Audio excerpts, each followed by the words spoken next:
electronically.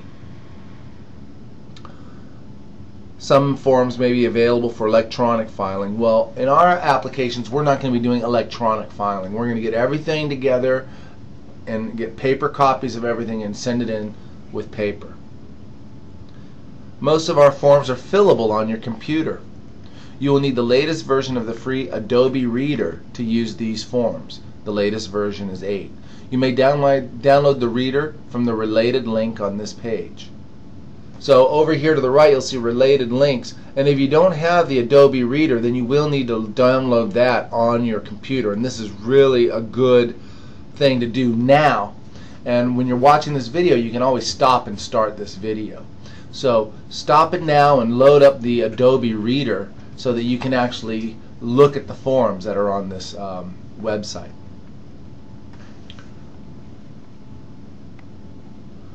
The forms below are not in our normal numerical order. Please look carefully for the form you require. Warning! Many non-USCIS websites offer immigration forms. Some will sell you a downloadable form for a fee. Oh, really? These sites are not affiliated with USCIS, and these sites may not have the latest versions of forms. That's an understatement. I have looked at some of these forms. They charge you $50, $80 for a bundle of forms. It's such a rip-off. I've gone in there and I've seen forms that are old. I've seen instructions that were wrong, addresses to send these forms to places that were wrong. You have to be very, very careful. And a lot of those form packages, they say, make sure you check the USCIS website. Why did I pay you $50 for? You know? So be very careful. Even the USCIS is warning you about these. In some circumstances, use of older forms may result in your application or petition being denied or delayed. That has been totally true in my experience. The latest version of these forms is always available on www.uscis.gov. That is why we're giving you a tutorial using this page. We want to teach you how to use this page, because this is where it's at with immigration law. And for me, I'm really grateful that they have this immigration form page, because it has got a ton of information on it. The way we're going to do it is, for all of these form tutorials, you're going to go onto the form, you're going to print the form out, you're going to print the application out, and then you're going to take that blank form you just printed out and you're going to fill it in by hand with a pencil. Alright, so as I'm going through the form, you're going to be writing in your responses by pencil. You're going to be making mistakes, you're going to be getting new information, crossing it out, erasing it. You're going to mark this form up first, and then you're going to go back and you're going to fill in your answers electronically on the computer and then print out that nice clean form. Take my word for it. It's the best way to go when you're just starting out doing immigration forms. And that way you will also, because you know what, the computer can crash and stuff, and you'll have everything right there in writing, and you can just fill out another form if you have to. So very, very important you do this process in this way. Trust me on this. Okay, so we're scrolling down. We're looking for I-130. Here we go. Petition for alien relative, I-130. Filing fee is $355. And it says here, this is the date we're using, 5/27/08. Previous editions accepted. Okay, so you can use the previous editions, and you look up the I-129S right above here. 1/16/07, 9/16/05 editions can be used. No other editions accepted. Okay, so that's a possibility around some of these forms. So for here, for the I-130, they're saying previous editions accepted, so we're good. We're going to be getting the 5/27/08 one. So let's click on petition for alien relative here. Okay, and this is where we're at. This is the page for the actual form. Purpose of form: for citizen or lawful permanent resident of the United States to establish the relationship to certain alien relatives who wish to immigrate to the United States.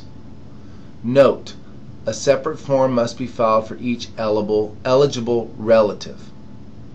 USCIS processes Form I-130, Petition for Alien Relative, as a visa number becomes available.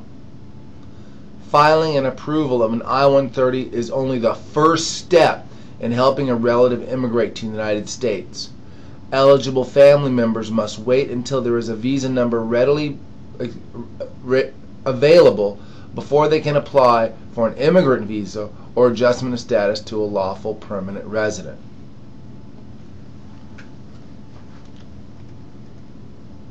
It's very important to know that when you are married to a U.S. citizen and you want to get your permanent residency, those visas are what they call immediately available. There's no wait for those visas. However, if you're married to someone who's not a U.S. citizen, they're a permanent resident, visas are not immediately available. There is a very, very, very, very, very long wait to get a green card based on marriage to a permanent resident. And while you're waiting that very, very, very, very long wait, okay, you are not legally authorized to live in the United States just because you need to wait here. Let me put that another way. When you marry a permanent resident and you're waiting the very, very, very long wait for the visa, you don't get a work authorization card. All right? You can't get a travel document. You can't get any of that stuff.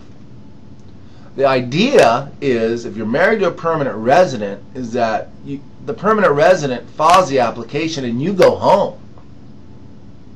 You live in your land and the permanent resident resides here in the United States. There's a separation there. A permanent resident can travel outside the United States for, up to 6 months, stay up to 6 months outside the United States. So if he wants to live with his family out there, he can go do that and come back in while you're waiting for the very, very long wait. So this presentation, this video tutorial is based on a marriage between a U.S. citizen and someone from another country who entered legally into the United States. See, people who enter illegally to the United States, yes, it's possible to get a green card, but it's very, very difficult. Okay, so it's way beyond the scope of a fill it out yourself kind of form deal, right? You got to get an immigration attorney to help you with that type of application. So the visa numbers and all of these issues we go into in depth in our procedures video, but and there's a lot there. But for right now, we are going to again narrow the scope of this presentation to marriage to a U.S. citizen, someone who entered legally. They have a passport, they have a stamp in the passport with a date saying when they entered the United States.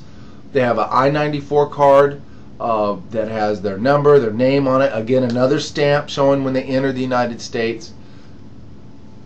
That is very important.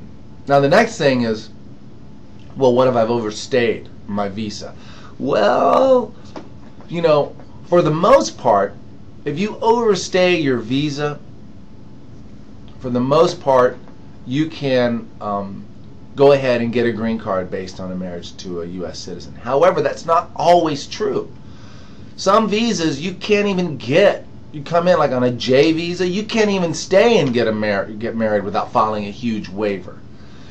Other times you might come in on a visa, but you lied to get some of the lied on some of the information on some of the forms to get that visa. You may not be able to get a green card based on that type of a visa either. So if you entered legally and you have to go home for 2 years like in a J visa, or there's no underlying misrepresentation and you have what we call a clean case, you can go forward with getting a green card, filing an I-130 and all the other forms.